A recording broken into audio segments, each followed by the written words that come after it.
Yeah, I've sponsored Senate Bill 5115. It has to do with private transfer fees. And the reason I'm sponsoring the bill is I've learned in my district and elsewhere along the state, this has become a common practice of attaching a fee to all or some new homes that are built. Now, these fees are deed restrictions on the property, either created by the developer who creates the plat or by the home builder. They run with the property, so this deed restriction is in perpetuity. Every time that home is sold, this fee is assessed and goes back to whoever the creator of the deed restriction was. On a $200,000 house in Marysville, the fee was assessed at $6,000. That's a substantial percentage of the purchase price and could be the difference between potentially a down payment for some first-time home buyers and working families that are trying to get into a neighborhood or upgrade the size of their home. So while we can't retroactively prohibit this practice where it's already occurred and infringe on people's freedom to contract, this bill does prospectively prohibit this from occurring in the future. Another issue why I did sponsor the bill is it has created liability issues for folks in the real estate industry. These are very difficult deed restrictions to identify on title, and if they go undisclosed, the purchaser of the home has obviously been harmed in that they've paid a fee that they had no idea they were paying.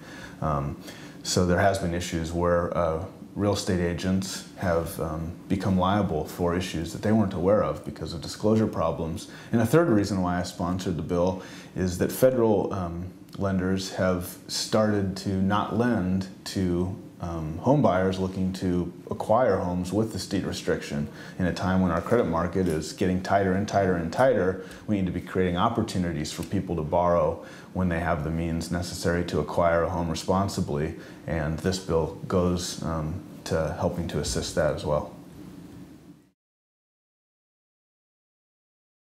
So I've also introduced a bill trying to address vehicle prowling. In 2008, under the leadership of then Representative John Lovick, who's now Snohomish County Sheriff, we passed legislation here in Olympia to try to crack down on auto thefts, which were becoming a huge problem in the state and also in the 38th District.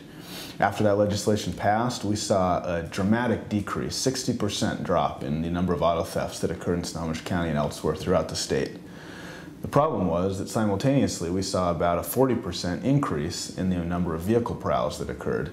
So while we had created new punishments and certainty around those who committed auto thefts, we left open the ability for them now to just break into a vehicle, take what they wanted, and leave the vehicle damaged and the owner at a substantial loss in many cases.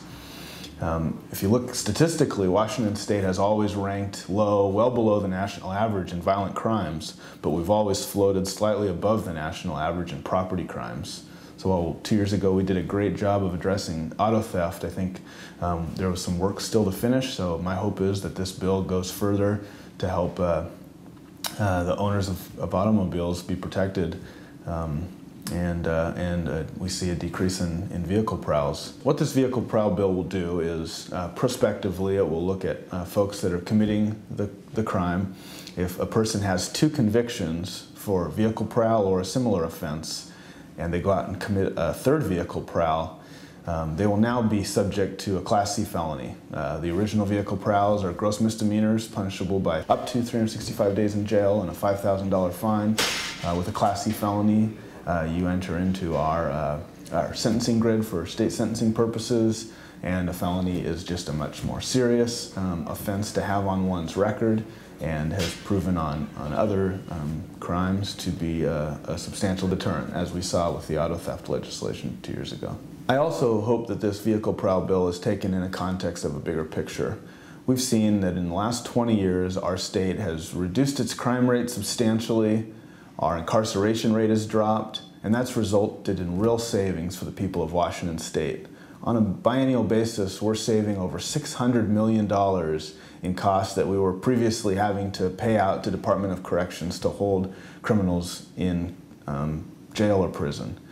And we've also seen a savings in the private sector of over $5 billion per biennium in costs to victims and their families of crimes that are now no longer occurring because of the policy work that we've done as a state over the last 20 years.